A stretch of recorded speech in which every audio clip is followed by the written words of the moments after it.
हाय साଙ୍ଗମାନେ ଆପଣମାନେ କେମିତି ଅଛନ୍ତି आशा करा ଆପଣମାନେ ଭଲରେ ଥିବେ ପଞ୍ଚକରେ। ତ ସକାଳୁ ସକାଳୁ ମୁଁ ଆପଣମାନଙ୍କୁ ମୋର ପଞ୍ଚକର ଦ୍ୱିତୀୟ ଦିନର शुभेच्छा ଜଣାଉଛି। ଆଜି ହେଉଛି ପଞ୍ଚକର ଦ୍ୱିତୀୟ ଦିନ, ସେଥିପାଇଁ ମୁଁ ଭାବିଲି ଆପଣମାନଙ୍କୁ ଜଣାଇଦିଏ। ଯେଉଁମାନେ ପଞ୍ଚକ କରୁଛନ୍ତି କମେଣ୍ଟରେ ନିହାତି ଜଣାଇବେ ଆପଣମାନେ ପଞ୍ଚକ କରୁଛନ୍ତି କି ନାହିଁ। ତ ମୁଁ ତାହେଲେ ସକାଳୁ ଉଠି ମୋର ଗାଧୁଆ କାମ ଛାଡ଼ି ମୁରୁଜ ପକାଇ ସାରିଲିଣି। ଆପଣଙ୍କ ସିଆଡ଼େ ମୁରୁଜ ପଡ଼େ କି ନାହିଁ ନିହାତି ଜଣାଇବେ। ଦେଖନ୍ତୁ ମୁଁ ମୁରୁଜ ପକାଇଛି।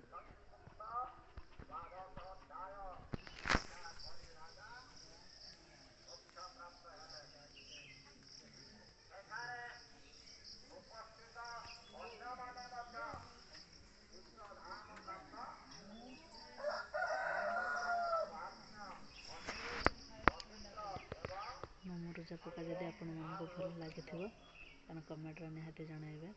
ଆପଣମାନେ ପଞ୍ଚକ କରନ୍ତି କି ନାହିଁ ତାକୁ ଜଣାଇବେ। ରହିଲି, ଜୟ ଜଗନ୍ନାଥ।